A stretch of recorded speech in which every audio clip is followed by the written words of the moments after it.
Dear students, in this video, I will tell you how you can change the color of any image in Canva. If you find this video helpful, please like the video.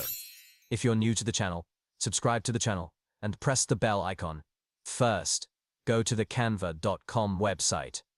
Then, open a desktop wallpaper design. Go to Elements and search for an image here. Now this is a flowers image. I'll show you how to change its color. Click on Edit Image here. Now you will get a lot of colors here. Click on whichever one suits you. From here, you can change its color again as well.